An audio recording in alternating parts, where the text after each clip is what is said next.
قرآن کہتا ہے الا ان اولیاء اللہ لا خوف علیہم ولا هم یحزنون، خبردار بے شک اللہ کے ولی، فرمایا کہ ان پر نہ کوئی خوف ہے اور نہ ہی وہ غمگین ہوں گے، وہ خوف اور غم سے آزاد ہوتے ہیں، انہیں دنیا میں اللہ رسول کے علاوہ کسی چیز کا کوئی خوف نہیں ہوتا، اور جب قیامت کا دن ہوگا نفس و نفسی کا عالم ہوگا اور ہر بندہ اپنے گناہوں کے مطابق فرمایا کہ وہ پسینے میں ڈوبا ہوا ہوگا، تو جب ہر بندہ پریشان ہوگا فرمایا یہ اللہ والے رب کی رحمت کے سائے میں موجود ہوں گے، انہیں کوئی خوف نہیں ہوگا، انہیں کوئی غم نہیں ہوگا۔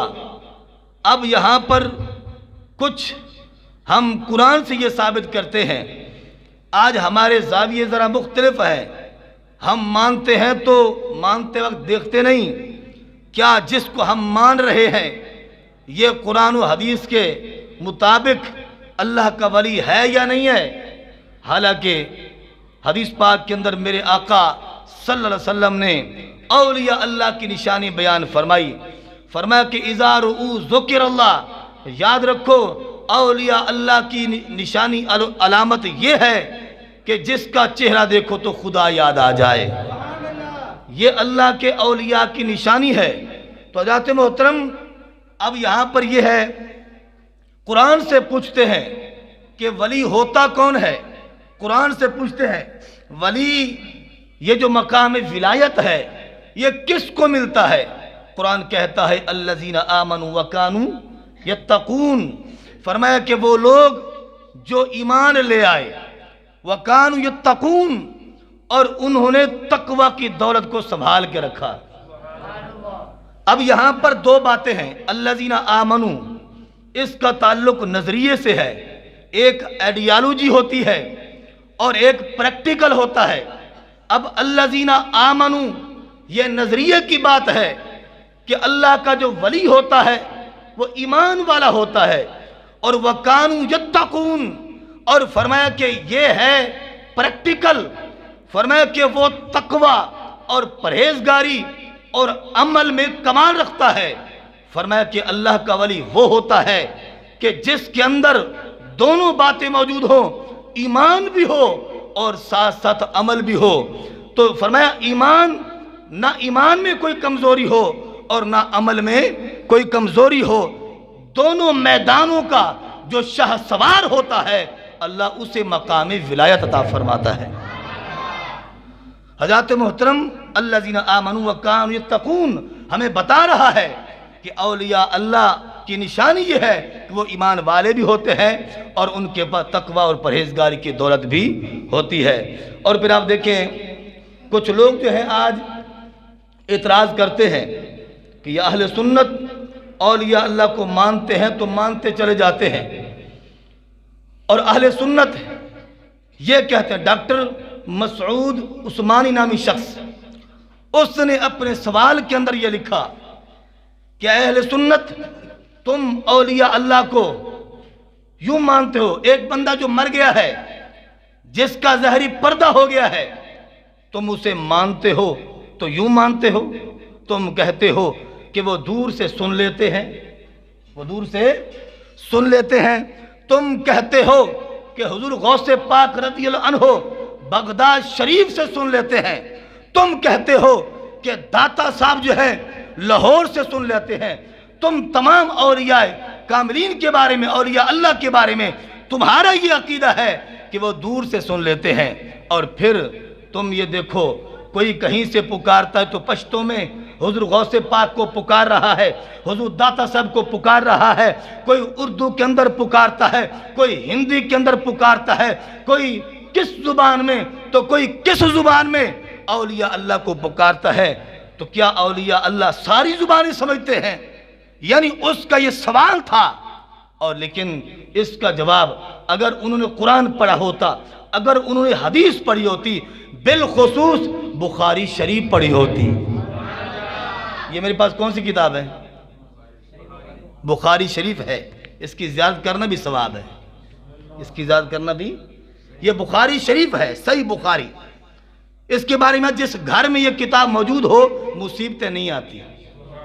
اور قرآن کے بعد اس کا درجہ ہے، قرآن کے بعد اس کا درجہ ہے، پھر اس کے بعد مسلم کا درجہ ہے. سمجھ آ رہی کہ نہیں آ رہی؟ تو یہ سیاستہ کی جو کتابیں ہیں، 6 کتاب مشہور، ان میں سے یہ سب سے اعلیٰ کتاب ہے. اس کے اندر موجود ہے کہ اولیاء اللہ کی شان کیا ہوتی ہے. آپ دیکھیں ڈاکٹر مسعود عثمانی نامی شخص کا جو جواب ہے وہ بخاری شریف سے دیا جا رہا ہے. حدیث پاک کے اندر آتا ہے میرے آقا صلی اللہ تعالی علیہ وسلم نے فرمایا کہ ان اللہ قال من عادى لي وليا فقد آذنت بالحرب. فرمایا وہ شخص جو میرے کسی ولی سے دشمنی رکھے. یہ جو معاذ اللہ ثم معاذ اللہ عارف والا میں ایک بدبخت اٹھا تھا، اسے کہا تھا میرا دل کرتا ہے کہ میرے پاس کہیں موجود ہو میں بابا فرید کا مزار ڈھا دوں. میں کہتا ہوں کہ ان کو مٹانے والے مٹ گئے ہیں، ان کا نام کل بھی زندہ تھا، آج بھی زندہ ہے، قیامت تک اولیاء اللہ کا نام زندہ رہے گا. کیونکہ ان کی مخالفت کرنے والا وہ ان سے مخالفت نہیں کرتا، وہ اللہ سے مخالفت کرتا ہے. اللہ فرماتا ہے من عادى لي وليا فقد آذنته بالحرب. فرمایا وہ شخص جو میرے کسی ولی سے دشمنی رکھتا ہے، لوگوں یاد رکھو میں اس سے اعلان جنگ کرتا ہوں. کون فرماتا ہے؟ اللہ. حدیث قدسی ہے، حضور روایت کرتے ہیں، حدیث قدسی ہے. اللہ فرماتا ہے کہ جو شخص بھی میرے ولی کا دشمن ہو اور اپنے سینے میں بغض چھپائے ہوئے ہو، حسد رکھتا ہو، کینہ رکھتا ہو، فرمایا یاد رکھو اسے بتا دو فقد آذنتہ بالحرب. اللہ تجھ سے ناراض ہے اور اللہ تیرے ساتھ اعلان جنگ کر رہا ہے. اور آگے فرمایا وما تقرب الی عبدی بشیء احب الی مما افترضت علیہ ولا یزال عبدی یتقرب الی بالنوافل. فرمایا کہ ہمیشہ میرا بندہ میرے قریب ہوتا ہے، فرض نمازیں ادا کرتا ہے، اور پھر فرض تو فرض رہے سنتوں کی بھی پابندی کرتا ہے. میں نے ایک مسجد کے اندر نماز پڑھی تو نماز پڑھنے کے بعد کوئی کسی سے بولتا ہی نہیں، کوئی سلام ہی نہیں کرتا، سلام پھرا اور اپنے آپ اٹھ کر چلے گئے. میں کہتا ہوں یہ روش اسلامی روش نہیں ہے، یہ نفرتیں پھیلانے والی نماز نہ پڑھو، محبتیں پھیلانے والی نماز پڑھو. حدیث پاک کے اندر موجود ہے الدعاء مخ العبادہ، کہ دعا عبادت کا مغز ہے، دعا جو ہے مومن کا ہتھیار ہے. اب دعا، حالانکہ دعا ایسی چیز ہے کہ اللہ سے مانگی جاتی ہے، رب سے مانگا جاتا ہے. اللہ فرماتا ہے اجیب دعوت الداعی اذا دعان. فرمایا میں جب بھی کوئی دعا مانگتا ہے، جب بھی کوئی اذا دعان کلمہ عام ہے، صبح مانگے، شام مانگے، دن کو مانگے، رات کو مانگے، جس ٹائم مانگے، نماز سے پہلے مانگے، نماز کے بعد مانگے، وہ جنازے سے پہلے مانگے، جنازے کے بعد مانگے. جب مانگنا ہی رب سے ہے، وہ اور ہوتے ہیں کہ جن کے دروازے بند ہوتے ہیں، وہ اور سخی ہوتے ہیں جو کہتے ہیں صبح دروازہ کھلا ہوگا تو شام کو بند ہوگا، شام کو کھلا ہوگا تو صبح کو بند ہوگا. وہ اور بادشاہ ہوتے ہیں جو احکم الحاکمین ہے. وہ فرماتا ہے دن اور رات میں جس گھڑی میں بھی تم مجھے پکارو اور دعا مانگو، میں ہر دعا مانگنے والے کی دعا کو قبول کرتا ہوں.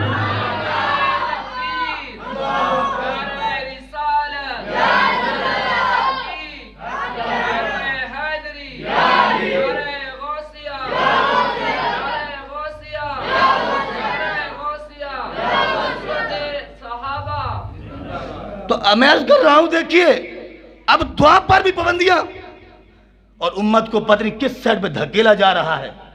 وہ امت جو خیر امت ہے، جو بہترین امت ہے، اس کو نفرتوں میں ڈالا جا رہا ہے. کوئی فتنہ کہیں سے سر اٹھاتا ہے تو کوئی کہیں سے سر اٹھاتا ہے، اور کیا کیا نہیں کیا گیا. آج طالبان کی کوئی لوگ حمایت کرتے ہیں اور طالبان کے بارے میں کہتے ہیں کہ وہ اچھے ہیں. میں کہتا ہوں جانچے ہوئے کو کیا جانچنا، آزمائے ہوئے کو کیا آزمانا. کیا بھول گئے ہیں داتا صاحب کے مزار پر کس نے حملہ کیا تھا، اور بابا فرید کے مزار پر کس نے بم پھڑوایا تھا؟ اور جگہ جگہ ملک کے اندر دہشت گردی کنہوں نے کرائی تھی؟ یہی لوگ تھے۔ اور آج فرمایا 7 چوہے کھا کے بلی حج کو چلی، ہم کبھی کسی صورت میں اس دہشت گردی کو ماننے والے نہیں۔ ہم اگر مانتے ہیں تو ان لوگوں کو مانتے ہیں جن کی شان اللہ اور رسول قرآن و حدیث میں بیان کر رہا ہے۔ حضرات محترم توجہ فرمائیں، دیکھیے من عادی لی ولیًا فقد آذنتہ بالحرب، جو کسی ولی کا دشمن ہو فرمایا اللہ اس کے اعلان جنگ کر رہا ہے۔ آگے فرمایا کہ میرا بندہ، اب یہ دیکھو نا ولایت، اب کچھ لوگ جو ہے وہ یعنی وہ کہتے ہیں کہ میرے پیر کا بیٹا جو ہے، میرے پیر کا بیٹا جو ہے جی ہم اس کے مرید ہیں۔ اب وہ کوالٹی ہے یا نہیں ہے؟ بس یہ آج کل جو ولایت ہے نا، اللہ تعالیٰ معاف کرے، سمجھ آ رہی کہ نہیں آ رہی؟ ایویں عام پئی ہے، پیو مر گیا ہے، پیو ولی کام میں پتر بھی جو فلم ایکٹر ہے، مگر مرید پھر بھی ہاتھ چومی جانے، ایویں ہے کہ نہیں؟ پتر شرابی ہے، کلب دے اندر جا کے ڈانس کردا ہے، شرابہ پیندا ہے، تو جناب پھر بھی مرید نا اندے ہاتھ چومی جانے۔ بھئی ولایت، اب دیکھو حدیث پاک کے اندر آتا ہے کہ جس نے بدعتی بندے کی، جو اسلام کا دشمن ہے، جو احکام الہی کا توڑنے والا ہے، جیسے اس کو سلام کیا، اس کے ہاتھ چومے، گویا کہ اس نے اسلام کو ختم کرنے پر اس کی مدد کی۔ سمجھ آ رہی کہ نہیں آ رہی؟ اس کی مدد کی۔ اب شرابی بندہ شراب پی رہا، تم اس کے ہاتھ چومنا شروع کر دو، احترام سے کھڑے ہو جاؤ۔ اب کوئی کبوتر اڑا رہا ہے، تم کہو السلام علیکم جی، وہ کہے گا میں تو بڑا اچھا ہوں، لوگ میں کبوتر اڑا رہا ہوں اور لوگ مجھے سلام کرتے ہیں۔ کوئی جوا کھیل رہا ہے، تم اسے کہو السلام علیکم اور ہاتھ چومنا شروع کر دو، وہ کہے گا میں تو میری بڑی پرسنالٹی ہے۔ لیکن نہیں، اسلام کہتا ہے برے کو برا کہو، اچھے کو اچھا کہو، امتیاز رکھو۔ اب پیر کا بیٹا پیر نہیں ہو سکتا، ضروری نہیں ہے، ہو بھی سکتا ہے، لیکن جب ظاہری افعال علامات بتائیں کہ یہ پیر کا بیٹا اس طریقے پر نہیں ہے جو اس کے باپ کا طریقہ تھا، تو پھر پیر کے بیٹے کو بھی مرید سچا وہی ہوگا جو سمجھائے۔ اب دیکھو نا حضرت یوسف علیہ السلام، آپ کے کتنے بھائی تھے؟ کل 12 تھے نا، آپ تو 11 بھائی تھے آپ کے، مگر کوئی بھی نبی نہ بنا۔ اگر نبی کا بیٹا نبی ہوتا، ضروری ہوتی یہ بات، تو باقی 11 بیٹے بھی پھر نبی بنتے۔ تو پتہ چلا کہ ضروری نہیں کہ پیر کا بیٹا پیر ہی ہو، ہاں وہ بیٹا بھی ثابت کرے کہ اے میرے مریدو، جو طریقہ میرے ابا جان کا تھا شریعت کی روح سے، اسی طریقے پر میں بھی چلا ہوا ہوں۔ تو میں کر رہا ہوں، ایک ہے ولایت یعنی کسبی، اور ایک ہے ولایت وہبی۔ فرمایا کہ وہبی یعنی مادر ذات کسی کا ولی ہونا، یہ اللہ چاہے تو کسی کو مادر ذات ہی ولی پیدا فرما دے، جیسا حضور غوث پاک رضی اللہ عنہ مادر ذات ہی یعنی ماں کے پیٹ سے پیدا ہوتے ہی اللہ کے ولی تھے۔ اللہ اکبر۔ آپ نے سنا نہیں کرامت؟ اخبار اخیار کے اندر موجود ہے کہ یعنی ماہ رمضان شریف کے اندر آپ سارا دن دودھ نہیں پیتے تھے۔ دودھ، لوگوں میں یہ بات مشہور ہو گئی کہ سیدوں کے گھر میں ایک بچہ ہے جو سارا دن دودھ نہیں پیتا ہے۔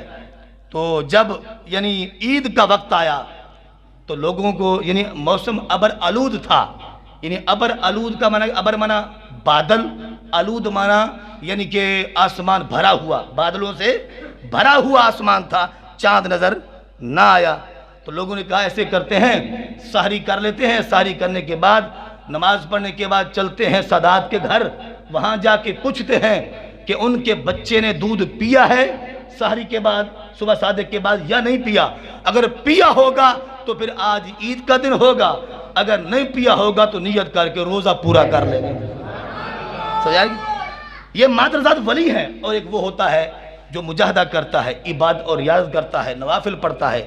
صرف نوافل ہی نہیں، فرائض واجبات کے ساتھ ساتھ، سنتوں کے ساتھ ساتھ، کثرت کے ساتھ جو نوافل پڑھتا ہے، اللہ اسے مقام ولایت عطا فرماتا ہے۔ میں عرض کر رہا ہوں، حضور فرماتے ہیں، اللہ فرماتا ہے کہ میرا بندہ ہمیشہ نوافل کے ذریعے میرے قریب ہوتا رہتا ہے یہاں تک کہ وہ میرا محبوب بن جاتا ہے۔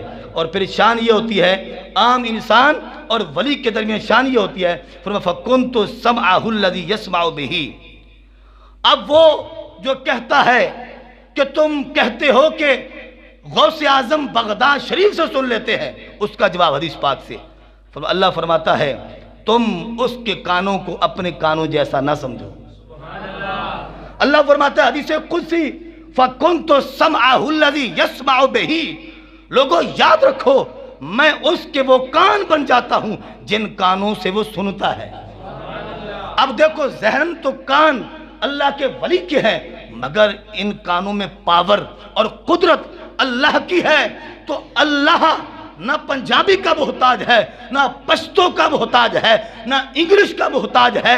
وہ کائنات کے جس کونے سے بھی جو کوئی بندہ بھی جس زبان میں بھی بولتا ہے تو اللہ سنتا بھی ہے، سمجھتا بھی ہے۔ تو پتہ چلا اب ولی کامل کے کانوں میں پاور اللہ کی ہے، تو اللہ کی دی ہوئی قدرت سے اللہ کا ولی ہر زبان کو سمجھتا بھی ہے اور سنتا بھی ہے۔ آ رہی کہ نہیں آ رہی؟ اور اسی طرح آگے دیکھیں آپ وَبَصَرَهُ الَّذِي يُبْصِرُ بِهِ۔ حدیث پاک میں آتا ہے اللہ فرماتا ہے میں اس کی آنکھیں بن جاتا ہوں جن کے ساتھ وہ دیکھتا ہے، جن کے ساتھ وہ دیکھتا ہے، اور میں اس کے ہاتھ بن جاتا ہوں جن کے ساتھ وہ پکڑتا ہے۔ اب ایک بندہ عام ہے، اس کا ہاتھ صرف چند فٹ کے فاصلے پر چیز کو پکڑتا ہے، مگر اللہ کا ولی ان چند فٹوں کا محتاج نہیں ہوتا۔ اس کا ہاتھ اللہ کی طاقت سے بہت وسیع ہوتا ہے، لمبا ہوتا ہے۔ اور وَرِجْلَهُ الَّتِي يَمْشِي بِهَا، فرمایا میں اس کے پاؤں بن جاتا ہوں جن پاؤں کے ساتھ وہ چلتا ہے۔ آپ کہیں گے وہ کیسے؟ اس کی کوئی مثال بھی ہے؟ ہاں، میں آپ کو قصہ کہانی نہیں سناؤں گا، قصے کہانیوں کے ہم قائل نہیں، ہم تو قرآن کی بولی کے قائل ہیں، فرمان مصطفیٰ کی بولی کے ہم قائل ہیں۔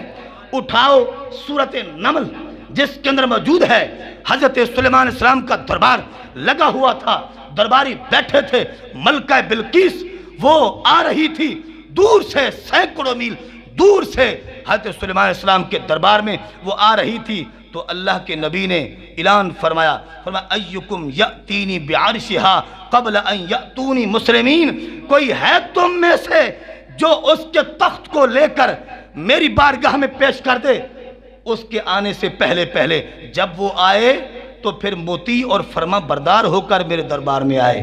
کوئی ہے کیا ایسا؟ تو ایک جن نے کہا تھا، قرآن کہتا ہے انا آتیک بہ قبل ان تقوم من مقامک وانی علیہ لقوی امین۔ ایک جن نے کہا کہ میں اس تخت کو لے آؤں گا، کب؟ آپ کی مجلس برخاست ہونے سے، مجلس ختم ہونے سے، آپ کے اٹھنے سے پہلے پہلے میں لے آؤں گا، اور میں اس تخت پر طاقت رکھتا ہوں اور میں امین بھی ہوں، امانت دار بھی ہوں، میں بڑی امانت داری سے اس تخت کو لے آؤں گا۔ تو اسی دربار کے اندر ایک اللہ کا ولی بیٹھا، قرآن کہتا ہے یہ کون تھا؟ فرمایا قال الذی عنده علم من الکتاب، یہ وہ تھا، اس امت کا ولی نہیں، اس امت کے ولی کی تو بڑی شان ہے، یہ تو حضرت سلیمان علیہ السلام کی امت کا ولی ہے۔ اور یہ کون ہے؟ جس کے پاس کتاب کا علم تھا، اس نے کہا انا آتیک بہ قبل ان یرتد الیک طرفک، کہنے لگا کہ اے سلیمان علیہ السلام اللہ نے مجھے یہ پاور اور طاقت عطا فرمائی ہے، آنکھ جھپکنے سے پہلے پہلے میں تخت بلقیس کو حاضر کر دوں گا۔ پھر ایسا ہوا سینکڑوں میل دور، فرمایا کہ وہ تخت میں نے آپ سے پوچھنا ہے کہ سینکڑوں میل دور کس ہاتھ نے وہ تخت اٹھایا؟ سینکڑوں میل دور ہے نا، اور ہفتوں کا، مہینوں کا، کئی دنوں کا سفر ہے، کیا 1 گھنٹہ لگا؟ نہیں۔ کیا منٹ لگا؟ منٹ بھی بڑا ہوتا ہے۔ فرمایا نہیں، صرف آنکھ جھپکنے سے پہلے پہلے مجھے آپ نے بتانا ہے کس ہاتھ نے اس تخت کو اٹھایا؟ اللہ کے ولی کے ہاتھ نے، بولیے نا یار، اللہ کے ولی کے، اللہ کے ولی کے کس ہاتھ نے اس تخت کو اٹھایا؟ کس آنکھ نے اس محل کے اندر تخت کو دیکھ لیا؟ وہ کس کا ہاتھ تھا؟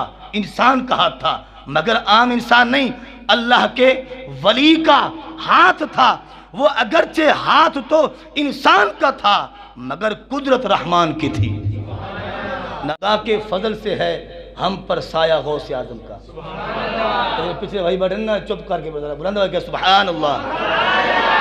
خدا کے فضل سے ہے ہم پر سایہ غوث اعظم کا، ہمیں دونوں جہاں میں ہے سہارا غوث اعظم کا۔